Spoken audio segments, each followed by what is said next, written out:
Satpam digaji 26 juta rupiah di Morowali bikin geram warga Wakanda. Ya terang aja, sebenarnya bukan angkanya yang bikin iri, tapi punya kerjaan yang bikin geram. Karena ada 10 juta pengangguran putra bangsa yang gak dapat pekerjaan, malah masuk warga asing. Anggap gajinya sama UMR. Tetap aja banyak yang ngamuk karena memang angka pengangguran saat ini tertinggi dari yang pernah ada. Namun kalau baca statistik memang terlihat tidak tinggi, karena data adalah data. Selama ada faktor yang tidak dihitung atau diubah cara hitungnya, ya beda langsung hasil datanya. Misalnya Pak Oga, tukang parkir, preman, penguasa lapak. Dan dalam sebuah statistik tetap dianggap pengangguran, tetapi dalam statistik yang lain atau statistik sekarang mereka yang punya pendapatan walaupun tidak tetap dianggap dalam tanda petik punya penghasilan. Ya angka pengangguran jadi kecil kalau ngitungnya kayak gitu. Sungguh detailnya banyak yang tidak tahu bagaimana menghitungnya, tapi ada baiknya metode dan cara menghitung datanya dilakukan pihak swasta yang netral serta oleh banyak lembaga seperti Moody's, S&P atau Standard & Poor's dan lain sebagainya. Jadi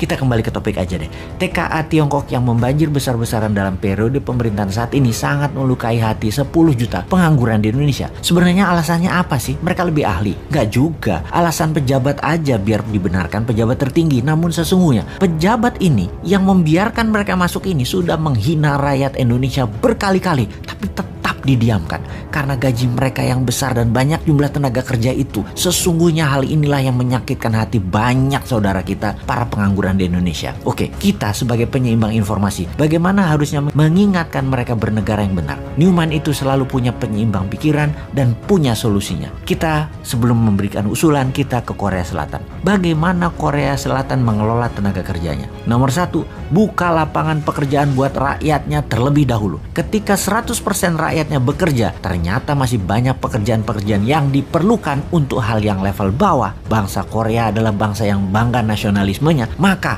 pekerjaan level bawah itu diberikan ke orang asing atau tenaga kerja asing. Buruh pabrik kasar, pembersih sampah perkotaan, suster di rumah sakit, dan banyak lagi diambil dari tenaga kerja asing. Intinya, warga Korea Selatan dilayani tenaga kerja asing. Begitu juga Hong Kong, Taiwan, Saudi, dan banyak negara lainnya, termasuk Malaysia. Mana mau orang Malaysia kerja di kebun, mending tenaga kerja asing yang melakukan dirty work itu. Dan dari beberapa negara tersebut, warga Indonesia atau buruh migran Indonesia adalah putra Indonesia yang tidak disediakan oleh pemerintah lapangan pekerjaan itu jadi budak di negeri orang. Singkatnya, kalau di negeri Wakanda, asing yang didahulukan dan dilayani oleh warga Wakanda dan pejabat Wakanda. Sedangkan rakyatnya Wakanda dianggurin plus disuruh kerja ke luar negeri jadi budak melayani bangsa asing. Jadi budak melayani bangsa asing. Solusinya Newman bagaimana? Tentunya solusi yang kita berikan pada old might penguasa. Solusinya Newman bagaimana? Solusinya adalah UKM Indonesia yang memberikan 97% lapangan pekerjaan dikembangkan, di scale up. Di setiap cabang bertumbuh dari usaha UKM atau bisnis UKM yang baru muncul di kelas menengah umumnya, rata-rata akan memberikan 20 orang lapangan pekerja baru.